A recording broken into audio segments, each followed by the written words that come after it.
यहाँ आपके सामने उपस्थित हुआ हूँ।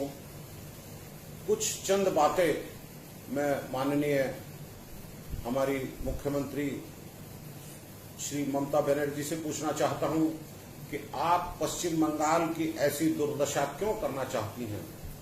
दोस्तों, आज सरकारी हॉस्पिटल में इस कोविड-19 के समय में जो अवस्था है वह बहुत ही दयनीय है और यहाँ एक गरीब आदमी अगर सरकारी हॉस्पिटल में अपना दवा और अपना इलाज कोरोना के इस समय में कोरोना का कोई पेशेंट लेकर के सरकारी हॉस्पिटल में पहुंचता है तो पहले उसको दलालों से रूबरू होना होता है और दलाल उसके लिए 12,000 से 12,500 तक का पैकेज की मांग करते हैं और अगर बहुत ज्यादा दरमुलाई हुई तो कुछ कम हो जाता है और उसके बाद अगर वह किसी कारणवश वह रुपया नहीं दे पाते हैं या उस बात को ओपन करना चाहते हैं तो आप समझ लीजिए उसके पेशेंट को खून की धमकी दी जाती है।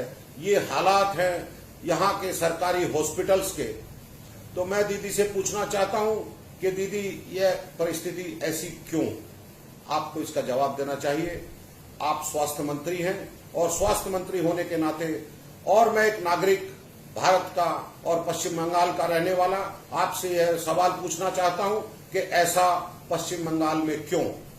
तो मैंने आपसे पहले भी एक बात पूछा था कि आज प्राइवेट हॉस्पिटल्स 10 से 15 लाख रुपया का पैकेज बांट रहे हैं और वह पैकेज कोविड-19 के लिए।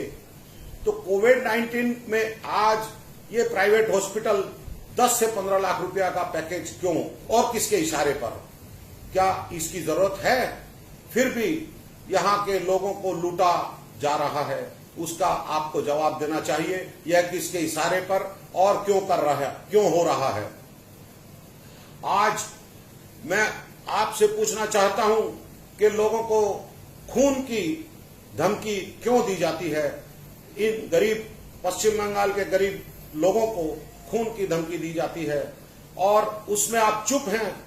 मुझे बहुत दुख है, ये आपको बताना चाहिए आकर के।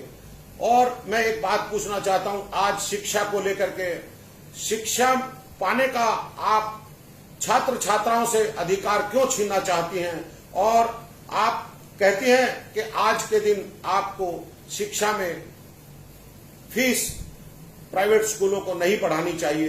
तो दीदी, आज कोविड-19 के समय में जिन लोगों की तनख्वाहें नहीं आई हैं, जिन लोगों की आमदनी घट गई है या खत्म हो गई है, वह लोग शिक्षा पाने का अधिकार नहीं रखते हैं क्या?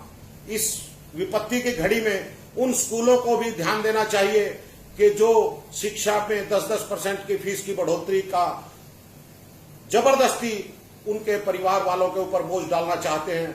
मैं उन सभी प्राइवेट स्कूलों से भी आग्रह करूंगा कि आप इस समय में बढ़ोतरी की तो बात भूल जाइए। आपको करना क्या चाहिए कि जो ट्यूशन फीस जो जरूरी है और आपका स्कूल भी मेंटेन कर पाए और बच्चों को अभिभावक भी मेंटेन कर पाए, ऐसा परिस्थिति आपको करनी, ऐसी व्यवस्था आपको करनी चाहिए। अन्यथा इसका पाप भी आपको लगेगा और यह शिक्षा की नीति के भी विरुद्ध है। और मैं दीदी से भी पूछना चाहता हूं कि दीदी, आपको इसमें आगे आना चाहिए लेकिन आप नहीं आगे आना चाह रही हैं, इसका क्या कारण है? यह आप पब्लिक को बताना आपको काम है और आपको बताना भी चाहिए। और मैं एक बात और कहना चाहूंगा, इस कोविड-19 के समय में अभी तो पश्चिम बंगाल में पूरी तरह से केसेस बढ़ रहे हैं कोविड के और आपने आगे के लिए क्या सोचा है वह भी पब्लिक को आपको बताना चाहिए। आपने 3 महीने में क्या क्या स्टेप उठाए हैं वह भी पब्लिक को बताना चाहिए। अगर आप ने कुछ पॉजिटिव स्टेप उठाए हैं तो वह पब्लिक के सामने लाइए। अगर आपने नहीं उठाए हैं तो भी आपको पब्लिक के सामने लाना चाहिए। पब्लिक के अंदर आज पश्चिम बंगाल के लोग घबराए हुए हैं। मैं आज राजरहाट गया, आज कलकत्ता में कई जगह मैं घूमा, लोगों के अंदर भय व्याप्त है।